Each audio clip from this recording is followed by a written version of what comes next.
Yo, what's up? Apa kabar para penonton-penonton Vermilion Channel yang setia? Kembali lagi dengan saya, Muhammad Aldi, mahasiswa jurusan Agribisnis Fakultas Pertanian Universitas Haloleo. Setelah sekian kalinya bumi mengelilingi matahari, akhirnya channel ini kembali lagi mengupload konten-konten randomnya. Tentu saja, itu adalah konten-konten yang bermanfaat dan kaya akan ilmunya.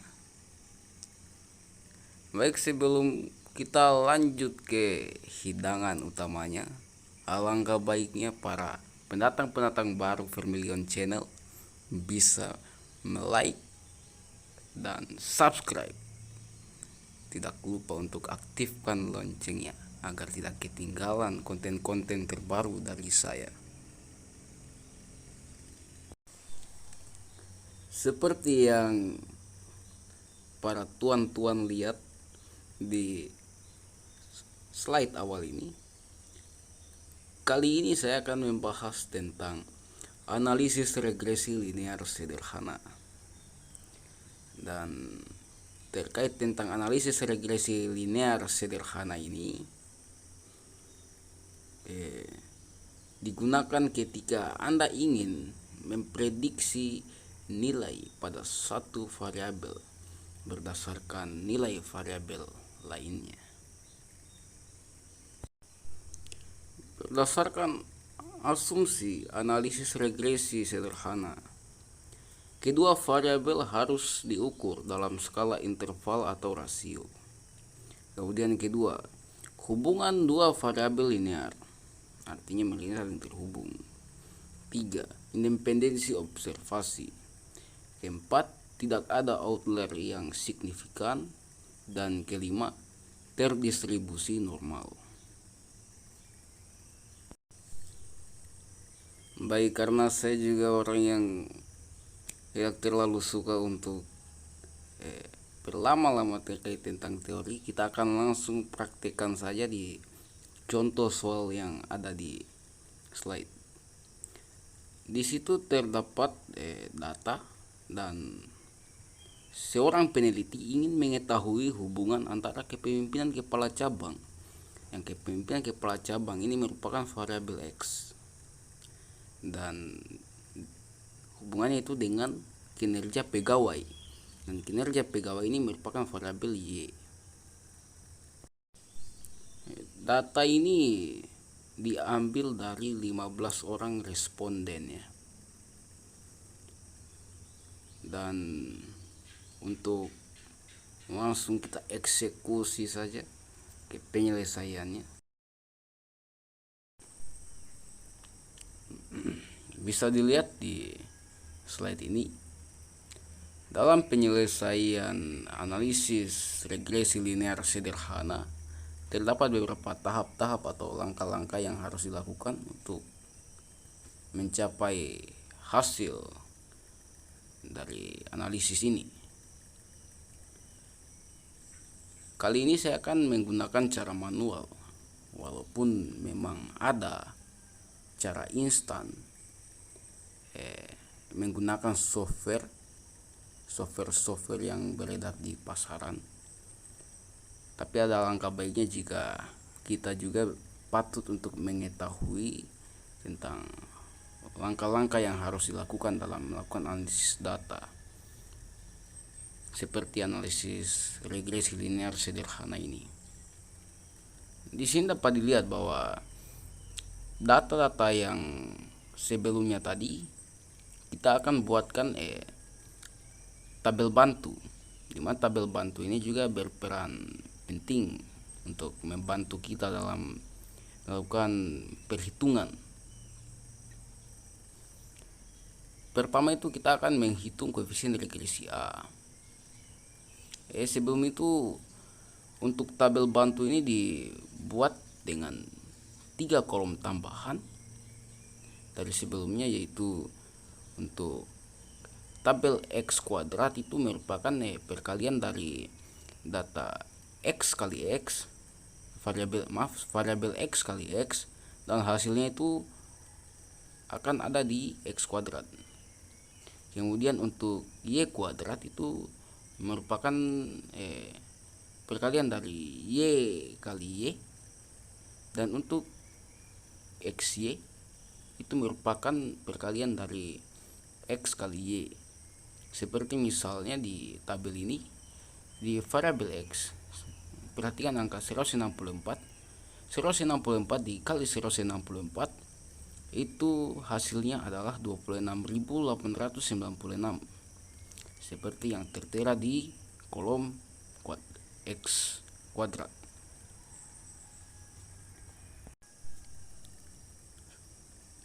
Setelah dibuatkan kolom tambahan dan dikali-kalikan, kemudian dibuat penjumlahan seperti yang tertera di kolom paling bawah itu merupakan penjumlahan dari bilangan variabel X,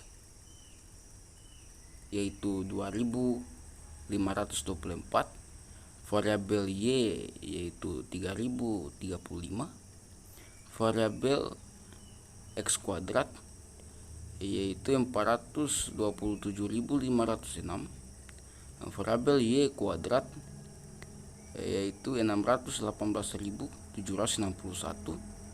dan variabel X kali Y merupakan dengan hasil penjumlahan yaitu 513.687. Baik, di situ pertama kita akan mulai dengan menghitung koefisien regresi A. Di situ terdapat rumusnya yang paling atas. Rumusnya yaitu B sama dengan sigma Y dikali sigma X kuadrat dikurang sigma X kali sigma XY dibagi dengan N.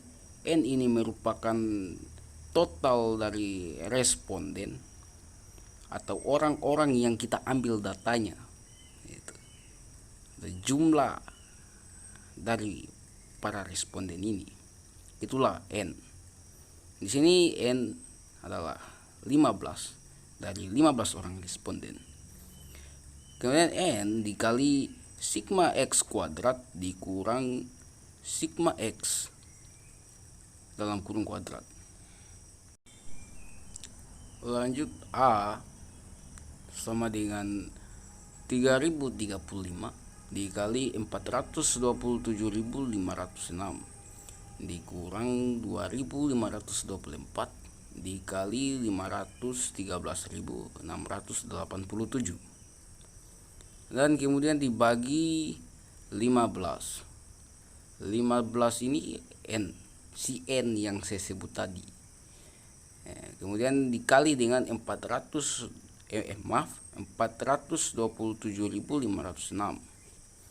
427.506 ini merupakan si sigma X kuadrat yang merupakan hasil pembagian dari X kuadrat ini.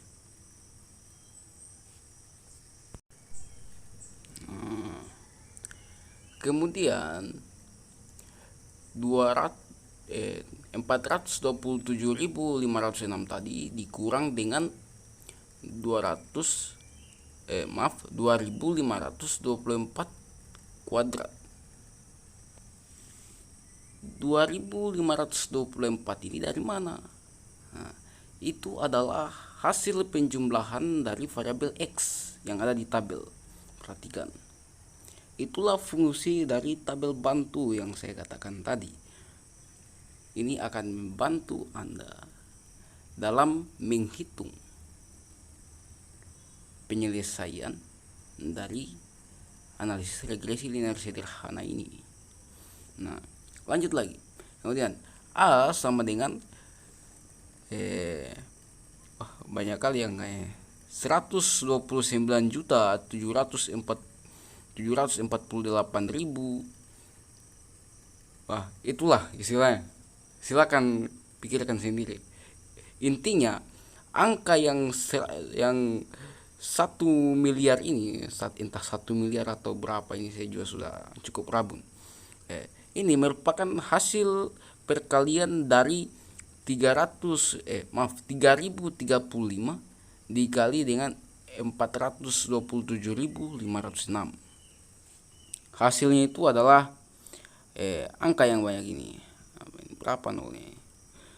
1.297.480.710 dikurangi dengan hasil dari perkalian dari 2.524 dikali 513.687 yang hasilnya itu merupakan 1.296.545.988.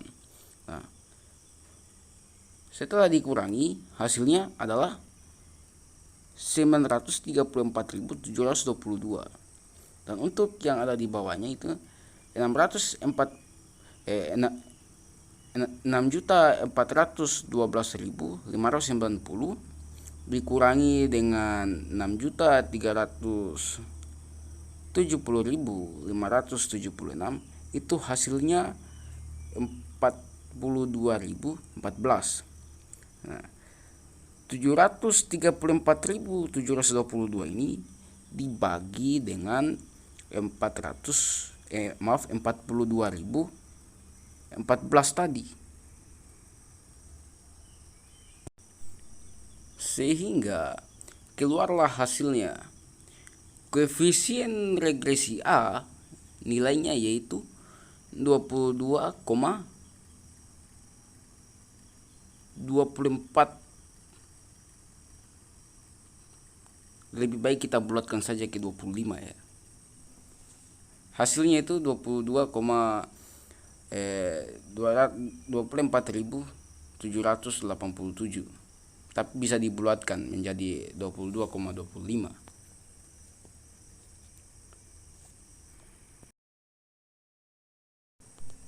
Nah, setelah kita menghitung sebelumnya koefisien regresi A, sekarang kita akan menghitung lagi koefisien regresi B. Sama seperti sebelumnya, kita hanya harus mengikuti rumusnya. Kita hanya harus paham asal-usul dari formula-formula di rumus ini.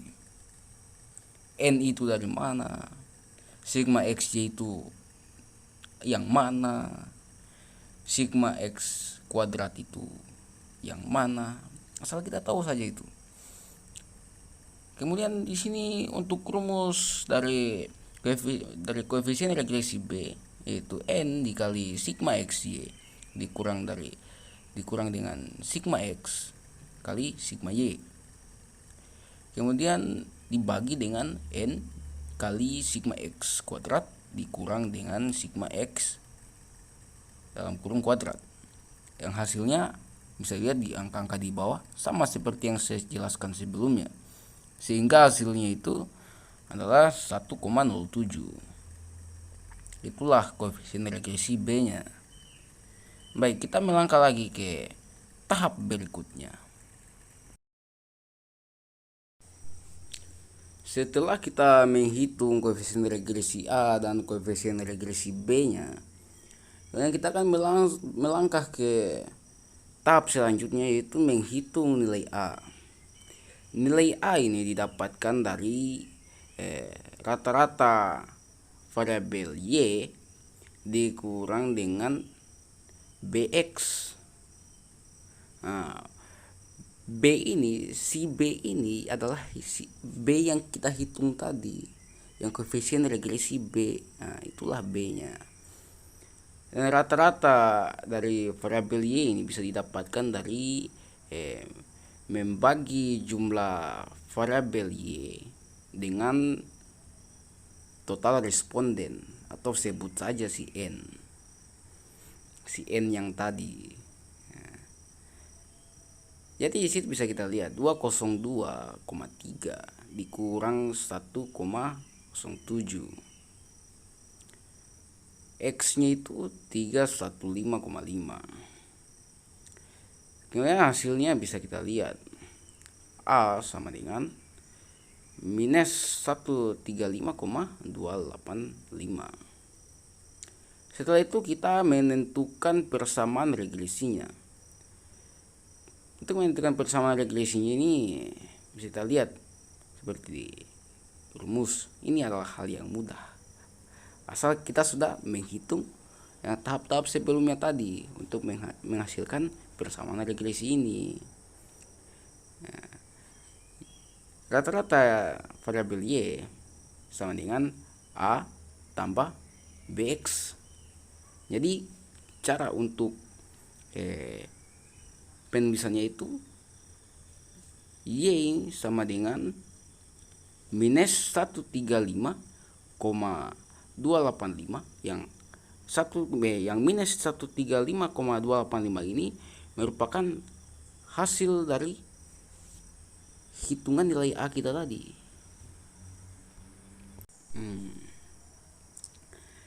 Jadi minus 135,285 ini ditambah 1,07 yang merupakan hasil dari koefisien regresi B yang kita hitung tadi. Itulah B, si B istilahnya, kita sebut saja si B. Si B X 1,07 X. Stop di situ. Tidak usah lagi ditambah-tambah. Tidak. Itulah hasilnya tadi. Cukup sampai di situ saja hasil dari persamaan regresinya. Baik, kita ke tahap selanjutnya lagi. Membuat interpretasi. Jadi interpretasinya itu adalah jika kepemimpinan kepala cabang dengan kinerja pegawai diukur dengan instrumen yang dikembangkan, maka setiap perubahan skor kepemimpinan kepala cabang satu satuan dapat diestimasikan skor kinerja pegawai akan berubah sebesar 1,07 satuan pada arah yang sama. Kemudian setelah kita buat interpretasinya, kemudian kita akan menentukan rumusan hipotesis H0 dan H1-nya. Yang mana tujuan ini untuk mengetahui apakah ada hubungan yang signifikan antara kepemimpinan kepala cabang dengan kinerja karyawan. Yang mana tujuan atau arah target dari penentuan hubungan ini akan mengarah pada uji F. Nah, uji F kita akan temui di akhir nanti. Marilah kita bersama-sama untuk menuju ke uji F ini.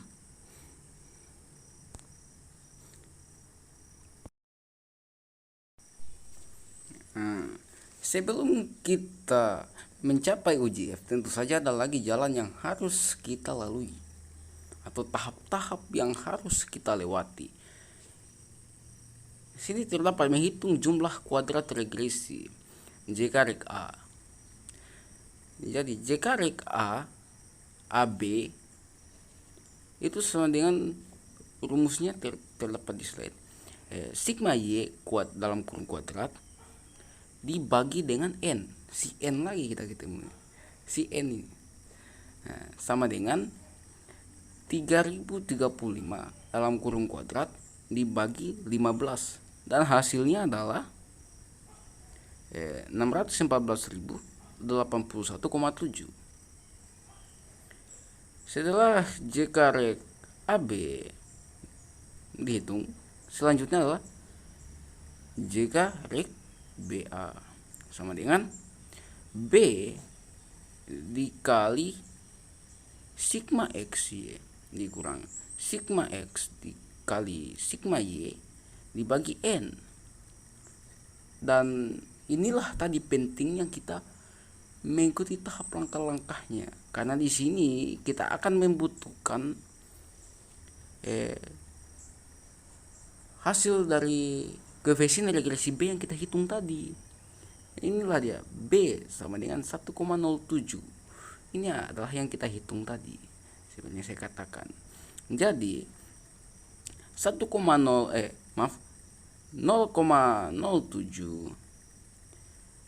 513.687 dikurang dengan 2.524 dikali 3.035 dibagi 15. Hasilnya adalah 209,84.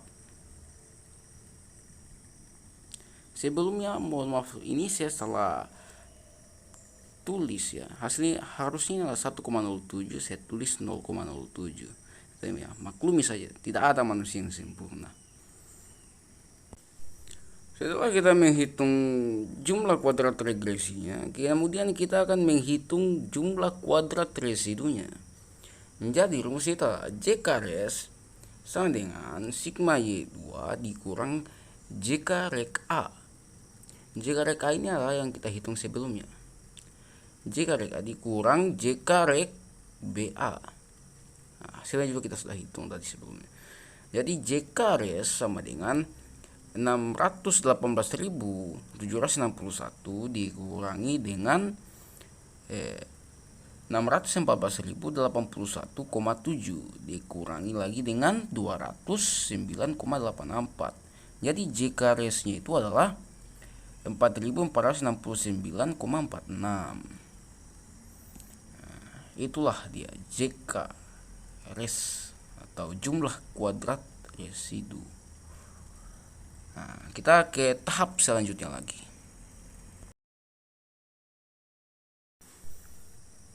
Setelah menghitung jumlah kuadrat regresi dan jumlah kuadrat residunya, kemudian kita akan menghitung kembali ya, menghitung kembali rata-rata jumlah kuadrat regresi. Jadi RJK rek A sama dengan JK rek A sama dengan 614.081,7.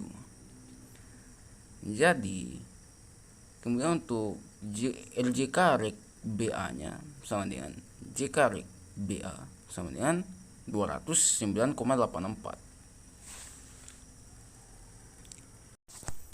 Setelah itu kita akan menghitung rata-rata jumlah kuadrat residunya. Sini harusnya rata-rata jumlah kuadrat residu ya, mohon maaf. Jadi RJK res sama dengan JK res dibagi N kurang 2 sama dengan 4.469,46 dibagi 15 kurang 2. 15 kurang 2 13 ya pastinya. Jadi hasilnya adalah 344.615. Ini bisa dibulatkan jadi 343,8 saja sebenarnya. Saya bagi bumbu pelengkap saja. Baik, lanjut lagi ke tahap berikutnya. Nah, sampailah kita kepada F hitung. Uji F ya. Rumusnya F sama dengan RJK rek BA atau rata-rata jumlah kuadrat regresi BA dibagi dengan rata-rata jumlah kuadrat residu atau RJK res. Jadi F sama dengan 209,84 dibagi 343,804615 sama dengan cos 0,610347.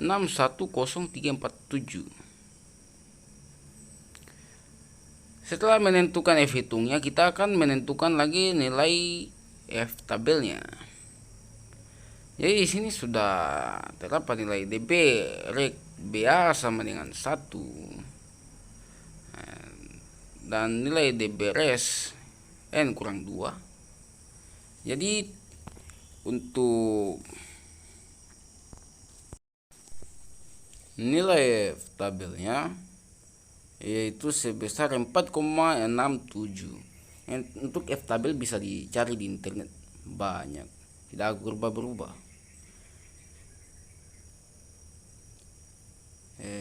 Kemudian kita akan menentukan membandingkan nilai uji F dengan nilai uji tabel. Jadi apabila nilai F hitung lebih besar atau sama dengan nilai F tabel, maka H0 ditolak. Berdasarkan hasil perhitungannya, 0,610347 itu lebih kecil dari 4,67. Jadi F hitung itu lebih kecil dari F tabel. Kesimpulannya, berdasarkan hasil pengujian hipotesis secara statistik terhadap 15 orang responden, diketahui bahwa tidak terdapat hubungan yang berarti signifikan antara kepemimpinan kepala cabang dengan kinerja pegawai. Baik, itulah dia akhir dari perjalanan kita dalam menghitung koefisien regresi linear sederhana. Semoga bisa dimengerti. Baik, itulah tadi akhir dari tahap perhitungan analisis regresi linear sederhana. Semoga dapat dimengerti. Mohon maaf jika terdapat beberapa salah kata yang kurang berkenan, dan semoga apa yang saya sampaikan dapat bermanfaat bagi para penonton-penonton saya yang tercinta. Terima kasih telah menonton sampai akhir. See you next time.